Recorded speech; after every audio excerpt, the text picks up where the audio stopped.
नमस्कार, मैं हूं आपके साथ अंजना शर्मा और आप देख रहे हैं वर्तमान युग।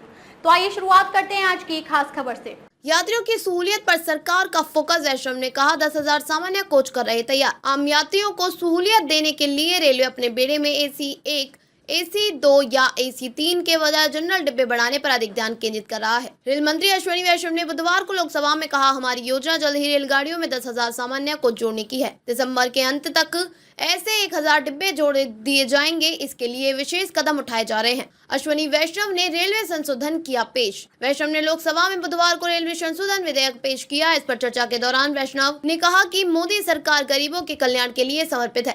वैष्णव ने आगे कहा कि भारतीय रेलवे पुनर्विकास परियोजना के तहत 1,300 स्टेशनों को पुनर्निर्माण कर रहा है, जिसे अमृत भारत स्टेशन योजना के तहत दुनिया में सबसे बड़ा माना जाता है। इस परियोजना के तहत कई स्टेशनों को पुनर्निर्माण 700-800 करोड़ रुपए की लागत से किया जाएगा, जबकि कुछ अन्य का पुनर्निर्माण 100-200 करोड़ रुपए की लागत से किया जाएगा।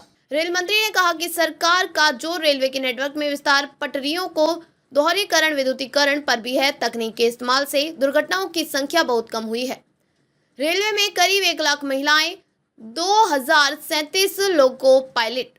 रेल मंत्री ने बताया कि रेलवे में 31 मार्च 2024 तक 99,809 महिलाएं कर्मचारी कार्यरत थी। इनमें से 2,037 महिलाएं लोको पायलट हैं। हर टिकट पर 46% की छूट।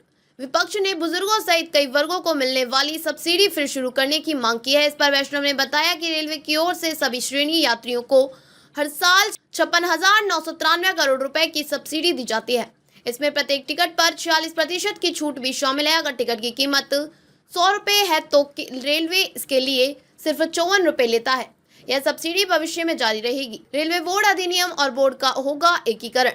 सरकार रेलवे अधिनियम 1979 और भारतीय रेलवे बोर्ड अधिनियम के एकीकरण की दिशा में आगे बढ़ गई है। बुधवार को लोकसभा में रेलवे बोर्ड अधिनियम को निरस्त कर इसके प्रावधानों को रेलवे अधिनियम में शामिल करने वाले रेलवे संशोधन विधेयक पेश किया गया। विधेयक पर चर्चा के दौरान विपक्ष ने सरकार पर रेलवे के निजीकरण का आरोप लगाया, जबकि रेल मंत्री अश्विनी वैष्णव ने इसे रेलवे की कार्यक्षमता बढ़ाने के लिए जरूरी बताया। इसको लेकर वैष्णव ने कहा कि सरकार का लक्ष्य रेलवे का निजीकरण नहीं, आधुनिकीकरण है। रेल मंत्री ने कहा कि कभी रेलवे की शुरुआत लोक निर्माण विभाग के अंग के रूप में हुई थी।